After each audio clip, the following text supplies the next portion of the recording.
I curled up tightly in bed, wrapped in layers of blankets like a cocoon, but it did nothing to stop the chills. My head was pounding, my throat raw and burning like I'd swallowed a mouthful of gravel. Outside, the wind howled with that bone-deep cold that only came near the ocean, damp and piercing. It slipped through the gaps in the window frame and slapped against my face in sharp, stinging bursts. I hadn't gotten out of bed all day. Even reaching for a sip of water felt like a full-body effort. Shaky arms, trembling hands, a cough that rattled through me like loose nails in a tin can. Suddenly, the clatter of pots and pans rang out from the kitchen, followed by Jason's impatient voice cutting through the quiet like a blade. "Mom, are you still not getting up? What are we supposed to eat?" His words stabbed straight into my chest. I forced myself upright a little, swallowing against the fire in my throat. "There's stew from yesterday. Just heat it up, it's already made." Before I could even finish, Kayla's voice tore through the closed bedroom door, sharp and scathing. "I've been married into this family for 8 years. When have you ever not taken care of everything? And now you catch a little cold and just give up? I'm going to my mom's. At least I can eat in peace there." Bang, the front door slammed so hard the windows shuddered in their frames. I lay back down, my limbs cold as ice but my chest burning like a knife had been heated and pressed into my ribs. She walked out in a rage because I hadn't cooked, for one day. And my son Jason just stood there at the door, his face dark and stormy, his eyes filled with blame and irritation like I was the one ruining their day. "Why'd you have to go and piss her off?" he muttered coldly, then turned away, disappearing into the hallway without even glancing at the mess left behind in the kitchen. I couldn't speak. My throat locked up like someone had jammed cotton and shame into it. For 8 years, ever since their wedding day, I had been wound up like a clock, never once letting a meal go cold on the table. Up before the sun every morning, cooking, scrubbing, folding their laundry. I washed their socks by hand for God's sake. When Kayla was pregnant, I stayed up at night making chicken broth, hovering like a nursemaid, more attentive than her own mother. After the baby was born, the moment I heard a cry, I'd jump up and rock that child before they even stirred, scared to death of disturbing their sleep. But now, because I was sick for a single day, I had become an inconvenience. A burden. I shut my eyes. My chest tightened and my nose stung as the tears came, quiet and hot, slipping down my cheeks without a sound. My name is Helen Walker. I'm 63 years old and I live in the quiet town of Santa Clara, California. Back in the day, my husband and I both worked at a local lighting factory. We scraped together enough to send our son to community college. After my husband passed away, it was just me holding things down. 8 years ago, Jason brought Kayla home and told me they were getting married. I emptied my life savings to buy them a house, paid for renovations and even borrowed money from friends to cover their wedding. I thought they'd be grateful. But it didn't take long to realize I was just a live-in maid who worked for free. Every morning I was the first one up to cook breakfast. Every night I had dinner ready and warm on the table. When they decided to have a child, I was there for everything. Every diaper, every late-night cry. If little Liam wet the bed at night, I was the one up washing the sheets. I never complained. Kayla grew used to it. She stopped lifting a finger. She wouldn't even wash her own clothes anymore. Just tossed them into the laundry basket and expected them to magically appear, clean and folded. Jason never said a word. To him, I guess this was what moms were supposed to do. And I tried to push back, to speak up. I remember one winter night, Liam had a high fever. I rushed him to the ER and sat there all night holding his sweaty little hand while the machines beeped and buzzed. When we finally got home in the morning, I collapsed on the couch, coat still on, and fell asleep. When I woke up, Kayla was standing in the living room with a look that could crack stone. "Seriously, Mom? You didn't clean up? Look at this place, what a disaster." She jabbed her finger toward a few empty snack wrappers on the coffee table, like I'd just ruined her life. My throat tightened.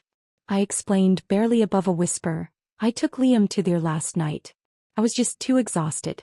Maybe it's time you helped out a bit too." She rolled her eyes and gave a bitter laugh. "Oh please. We work all day. If we all stopped doing things just because we were tired, we'd never eat, would we?" And with that, she shot me a glare and stormed back to her room, slamming the door behind her. I clenched my teeth so hard my jaw ached. My fists curled so tight my nails dug into my palms. But in the end, I didn't argue. I just got up and started picking up trash. That day I learned to shut my mouth. To swallow it all and keep quiet. But today I couldn't do it anymore. I had a fever. My throat felt like barbed wire. My whole body ached like I'd been wrung out. I just wanted one day, just one, to rest. And even that was too much to ask. The house had fallen quiet. The kind of quiet that hums with resentment. I could still hear the echo of Kayla slamming the front door. Jason's voice, cold and clipped, still rang in my ears. Every word felt like a blade slipping beneath my ribs. What was I supposed to do? From the kitchen, the faucet was still dripping. I was standing at the sink, scrubbing the pot I hadn't finished washing last night, when I heard Kayla shuffle in, slippers smacking against the tile. She gave me a once-over. "Didn't you say you were too sick to move yesterday?" I didn't answer. Just placed the clean lid on the pot and reached into the fridge for a few potatoes. She grabbed a cup of coffee off the fridge and tossed another line over her shoulder. "Better clean up those toys in the living room before Liam comes down for breakfast." After she left, I closed the kitchen door behind her. On the counter sat a pile of receipts, grocery lists, and utility bills. I began sorting them into plastic zipper bags. My first step in a new system I'd decided on last night. I'd still cook for now. But from this day forward, I'd be writing down exactly how much every meal cost to make. I didn't mention that I'd also dug out the copy of the house contract from 2018. Found it in the back of the storage closet, sealed it in a fresh plastic sleeve. When the kitchen was spotless, I walked into my room and reached for the old leather suitcase tucked high on the closet shelf. It had belonged to my husband. I'd never had the heart to throw it out. Over the years, I'd added all kinds of things to it. Photos, Jason's old school awards, the tiny socks I'd knit for Liam the year he was born, and a stack of bank statements and mortgage payment slips I'd quietly saved just in case. I pulled out the one on top, a record of the $34,000 I transferred to Jason 5 years ago. The memo line read, "Kitchen renovation." I printed out a fresh copy of the transfer receipt and tucked it into a bright yellow folder. On the cover I stuck a note, "Money I paid. Don't forget." Kayla didn't come downstairs for lunch. I left the food on the stove set to low heat, and sat on the couch flipping through old emails on my tablet. One message caught my eye, an unexpected one from Diana, a former coworker from the lighting factory and more importantly my old partner from our part-time days building stage sets for the local theater. "Santa Clara Theater's putting on a light-hearted comedy for New Year's," she wrote. "We're looking for someone with experience to help design and build the set. The pay's modest but we can do hourly. If you're available, we'd really love your help." It had been years since I'd seen Diana. I stared at that email for a long time, my finger hovering over the reply button. A toy car rolled across the hardwood floor and bumped softly into my foot. I bent down to pick it up and straightened the stack of picture books scattered nearby. It wasn't that I didn't have the energy to clean. I did. I just started choosing what was worth cleaning up. Later that afternoon I went to the grocery store. But this time I bought only what I needed. My prescription refill and a small prepackaged meal for one. When I walked in, Kayla was leaning against the kitchen doorway. Her eyes went straight to the bag in my hand. "You didn't get eggs?" she asked. "I forgot," I said. She frowned. "We were going to start giving Liam more eggs this week." Before she could finish, I'd already tucked the medication into my drawer, hung the shopping bag behind the door and headed to my room. The door clicked shut behind me. From the kitchen I could still hear her muttering, "Helen, your memory's really getting worse lately." I sat down on the edge of my bed and opened the yellow folder again. On top I stuck a new note. "Today the clock starts." A faint burnt smell drifted from the kitchen. I didn't move. The soft hiss of boiling soup reached me through the walls. It wasn't until Jason's voice rang out, "Mom, is dinner ready yet?" that I finally stood up to turn off the stove. Dinner went on as usual. Liam mashed peas with a spoon, Kayla scrolled through her phone, and Jason complained again that the pasta was too firm. I didn't reply. I just cleared the plates and carried them into the kitchen. That's when Kayla finally spoke, her tone as lazy as ever. "Oh right, Helen. Didn't you say some old coworker of yours asked you to help with a stage thing? You're not actually thinking about doing that, are you? I mean, at your age? What help could you even be? And it's so far away. Where would you even stay?" She paused, then added, "You should just stay here and help with Liam. I mean, if we do end up moving closer to a better school, what would you even do here all by yourself?" I stood at the sink, rinsing the dishes. The water kept running. I didn't say a word. She was already talking about me being left behind. About this house not being for me. Her voice floated on. I told Jason this place won't make sense for us if Liam starts school across town. You keeping the house would just be pointless. She was saying you'll have nowhere to go. I didn't argue.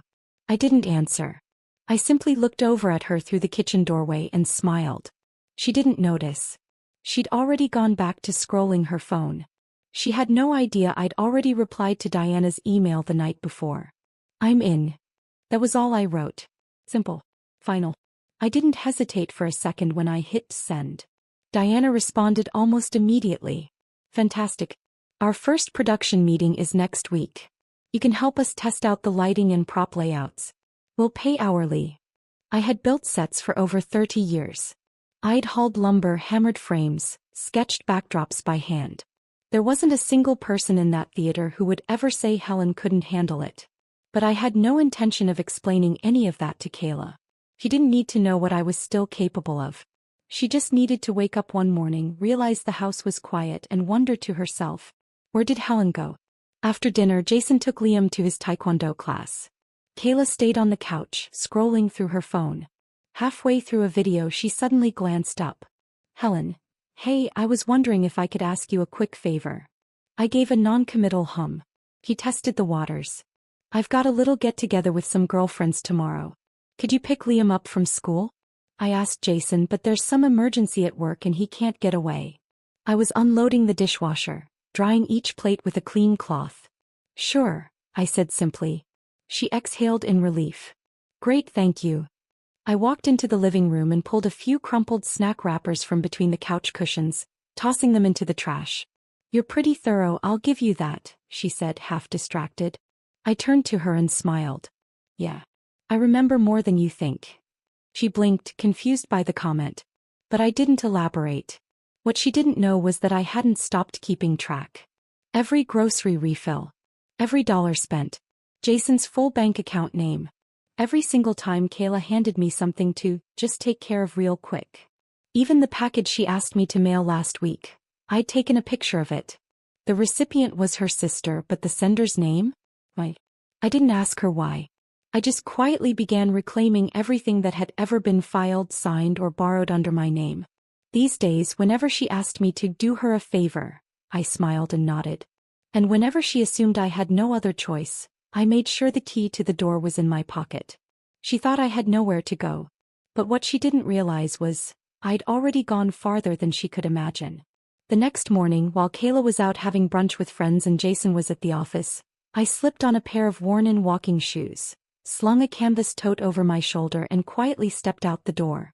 The theater had invited me to watch a rehearsal that day, to get a feel for the space.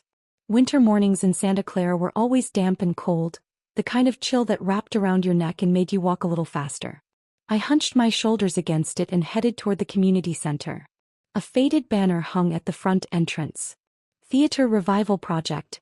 Rebuild Together. Diana was already waiting outside. When she saw me, her arms opened wide. Helen. You haven't changed a bit. I smiled. Oh, I've changed. My mind's clearer. My hands might be slower. She laughed and led me inside, chatting as we went, pointing out the stage zones, the lighting rigs, the fresh-faced kids managing props. What we really need, she said, is someone who knows what to look for, who knows when to tighten a bolt before it squeaks, or when to add a second layer of tape even if the first one looks fine. I nodded slowly, my eyes sweeping across the wooden frames and painted flats, structures as familiar to me as my own kitchen drawers. No, this wasn't the kitchen where I'd spent the last decade scrubbing dishes and cooking meals without thanks. But I knew how to make this space hold steady. Just like I'd held up that house for years alone, with hands that never let it fall. When I came home at noon, the house was empty. I unpacked the groceries I'd picked up on the way back. Nothing much, just a few vegetables, and carefully filed the receipts into the labeled plastic folders I'd prepared ahead of time. I jotted down notes on how I planned to use each item. Then I turned on the laptop and created a new spreadsheet. Walker Household, Informal Expense Log, Private Record, was the name of the file. I started inputting everything I'd documented so far.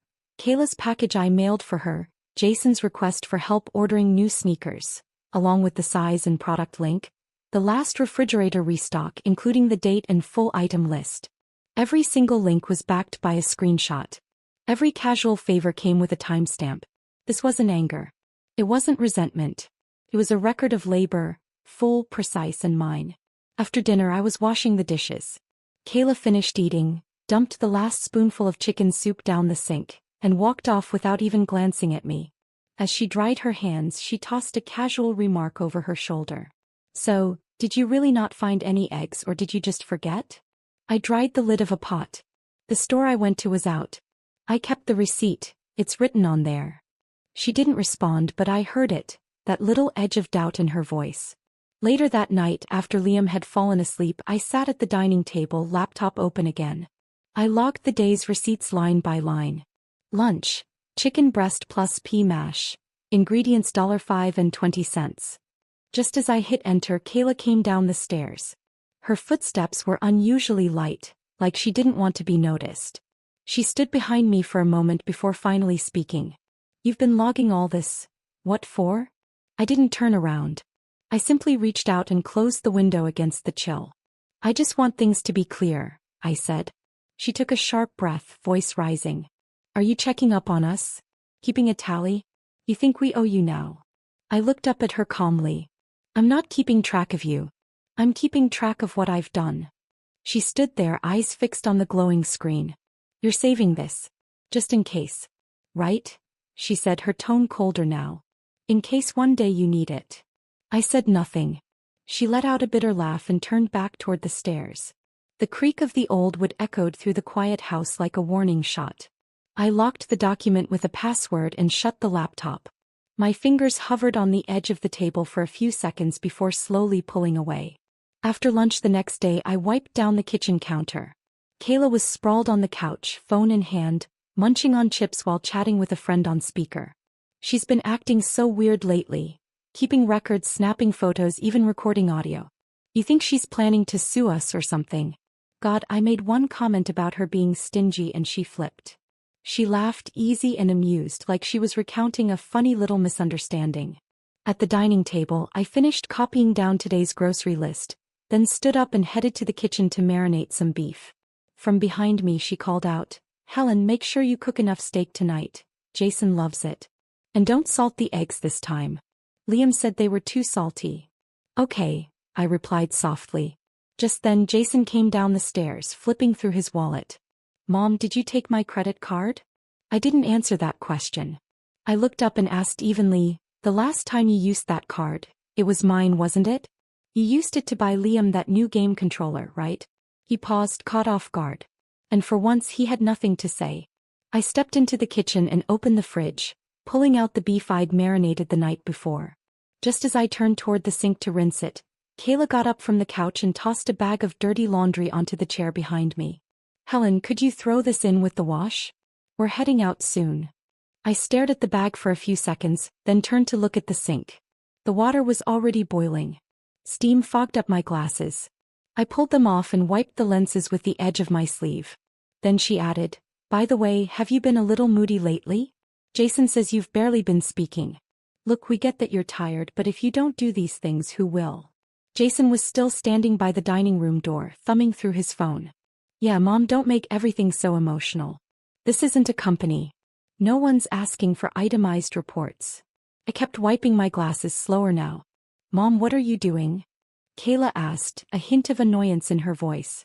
I didn't answer. The pot slipped from my hand and crashed into the sink.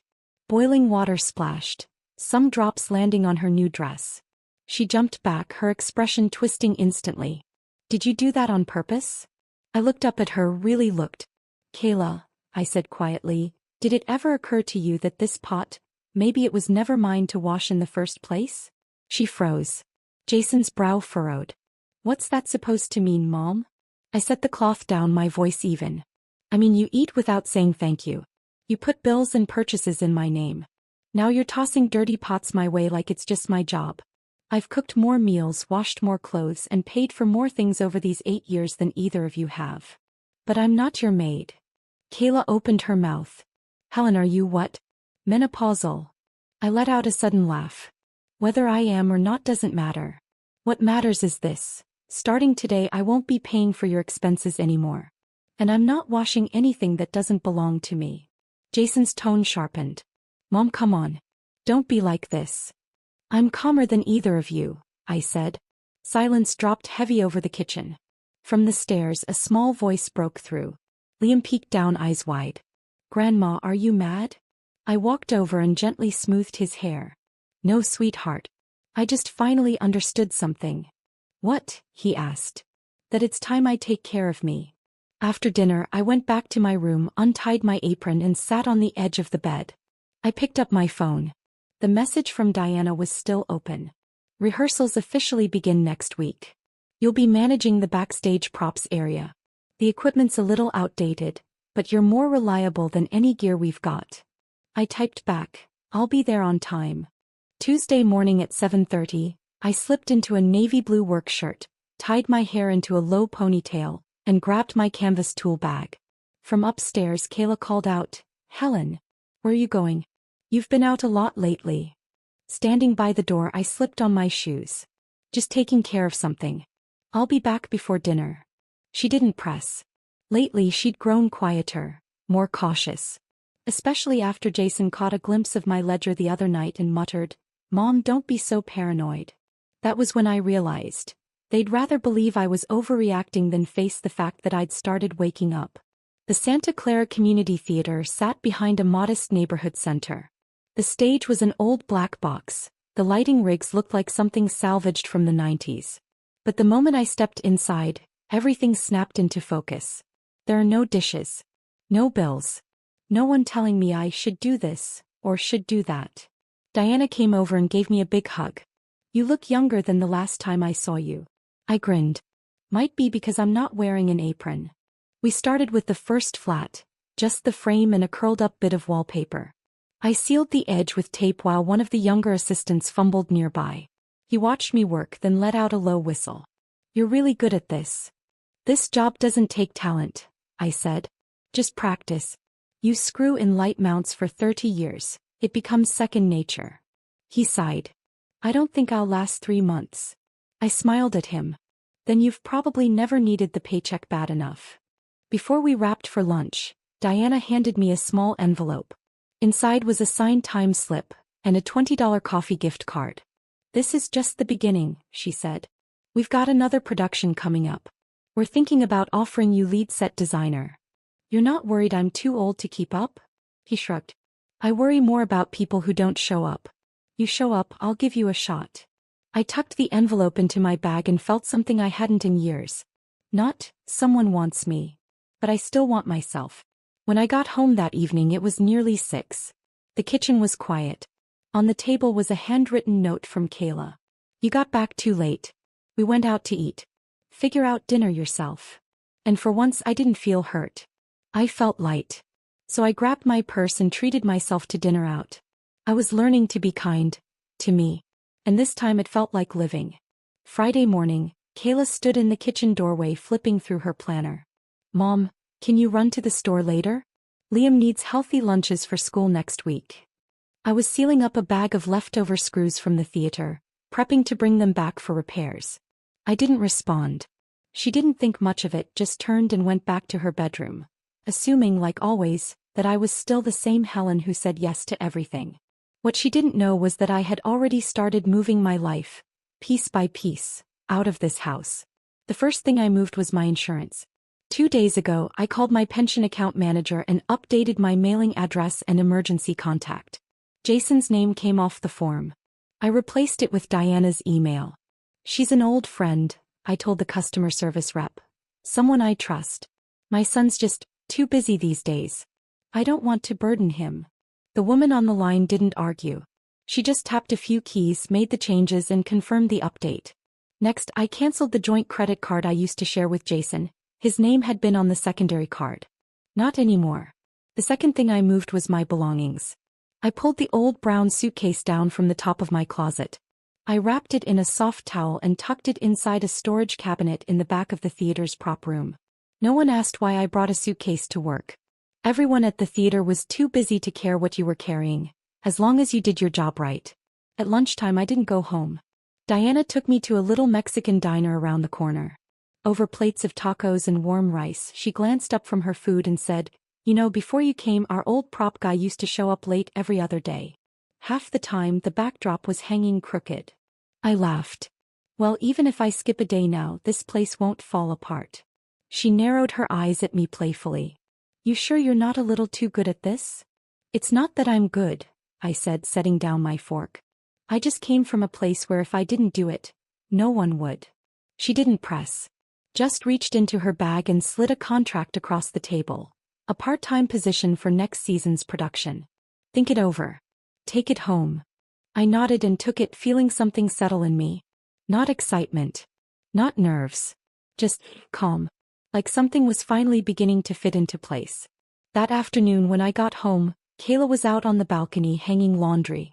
She didn't see what I carried in. A heavy-duty folder zipped tight. Inside were the documents I'd quietly gathered. Records of my financial contributions to the house, screenshots of bank transfers from the purchase, and a savings account card that was still under my name.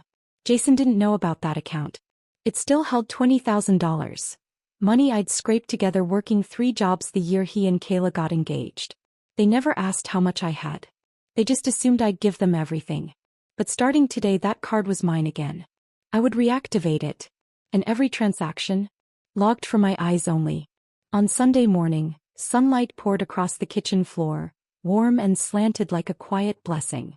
I had just set down the coffee pot when the doorbell rang. Jason stood there, his expression stiff. Behind him was Kayla, holding Liam, her face worn thin with fatigue. "Mom," Jason said, "can we talk for a minute?" I nodded and let them into the kitchen. They exchanged a glance once they were seated. Jason spoke first. "Did you, cancel the secondary credit card recently?" I set my coffee mug down and answered evenly, "Yes. I didn't want it tied to my name anymore."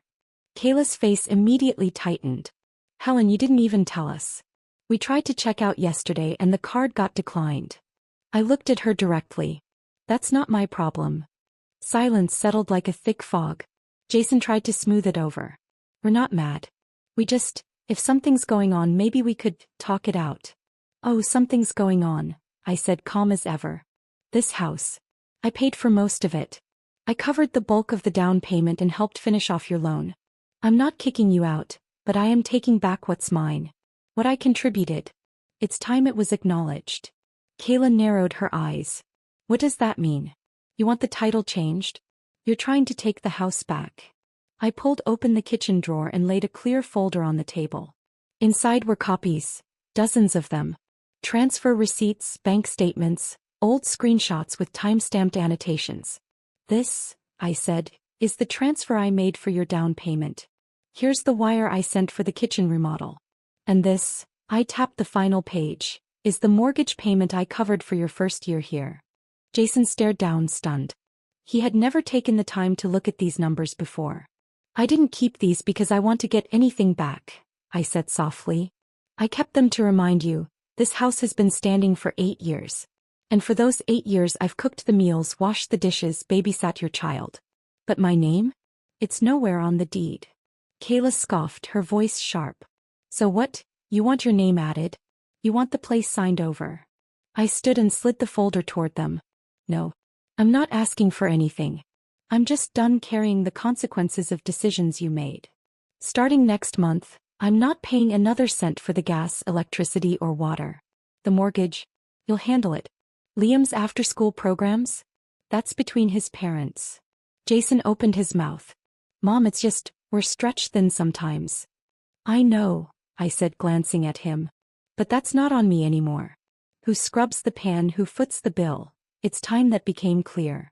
Kayla's jaw clenched. Jason looked like he was searching for a lifeline. Then Liam let go of Kayla and ran to me, wrapping his arms around my leg. "Grandma, you're not leaving, right?" I crouched down and smoothed his hair. "Not yet, sweetie. I'm just not going to be the person everyone pushes things onto anymore." After they left, I returned to the kitchen, sealed the documents back in their folder and locked it away in my bedroom drawer. Not because I was hiding something, but because this time I knew exactly what I was protecting. That night, Kayla did the dishes. Jason mopped the floor. The house was quiet, eerily so, as if no one actually lived there. And for the first time I sat on the couch and watched an entire episode of a show. No glancing at the stove. No checking if the fridge needed restocking. The TV played to no audience. I sat there, the ledger on my lap, open to its final page. At the top I wrote the date. Then I drew a single line beneath it. And after that I wrote nothing. Not because I couldn't, but because there was nothing left to track. What needed giving I had given. What was worth keeping I had kept. This book should have been closed a long time ago. Mom, can we talk? Jason's voice came from the kitchen doorway. In his hand a letter. He stepped closer and laid it on the table in front of me. A formal notice from the bank. Kayla's name, officially removed from the secondary credit card. I got this today, he said. Is this really happening? I looked down at the letter. Yes. I notified the bank. That's just their confirmation. He rubbed his palms together, his voice quieter now. So, you're serious? You're really stepping back? I looked at him and nodded gently. But you said you were just organizing things, he said, his tone rising. You said this was just about sorting it all out. I closed the ledger and met his eyes. I did sort it out. The sound of a dripping faucet echoed from the kitchen. Soft, steady like a clock ticking down. He stared at the letter, lips pressed tight. Then he looked at me again, unsettled. Are you mad at us? I didn't answer. Because I wasn't. Anger meant I still cared enough to want change. To fight. To fix. But now I just wanted out. Kayla didn't speak to me the entire day. She didn't cook dinner either. The kitchen stayed empty. Jason ordered takeout. The three of them ate in silence. Liam, sweet boy, snuck a chicken nugget into the corner of the box and whispered to me, Grandma, this one's for you. I shook my head. Thank you, sweetheart. But I'm not hungry. He pushed the box toward me. You always said wasting food is bad. I smiled and stroked his hair. That night, under the warm desk light in my bedroom, I signed the part-time contract from the theater. It was due back the next morning. The next afternoon I closed my door and sealed the final envelope. A list not for them but for myself. At the bottom in firm strokes I wrote 4 words. No more open tabs. I left the house key on the kitchen table. Next to it a simple handwritten note. I don't want the house. What I gave you before, consider it a gift. From now on, separate lives. Separate responsibilities. Helen. 2 days later I sat on the balcony of my new apartment, sipping a cup of tea I'd brewed just for myself. The sunlight warmed my knees. Beside me were next month's rehearsal script from the theater and a novel I'd borrowed from the library. My phone lit up. A message from Jason. Mom, are you there? I didn't reply. I just powered off the screen, stood up and got ready to leave. The theater was setting up lights tonight and I was needed for the build. The switch in the new rehearsal hall was temperamental. When you flipped it, the lights flickered a few times before holding steady. I stood backstage near the set scaffolding, tool bag at my feet, brush in hand. One of the young crew members rolled the final backdrop panel into place. Hey Helen, he called out. This one's all yours. We're heading up to rig the lights. I nodded and crouched down, smoothing out the seam tape. There's something deeply quiet about this kind of work. No one asking what's for dinner. No one chasing me for bills, favors or emotional labor. Just wood, fabric, glue. You do it right, they stay put. Unlike the things back home which never came with instructions, never stayed in place. These days I work full days at the theater every Wednesday and Thursday. Fridays I attend a script rewriting group at the library. The rest of the week? My laundry, books, groceries, peace, living. I'd even restructured my retirement accounts, split into 3.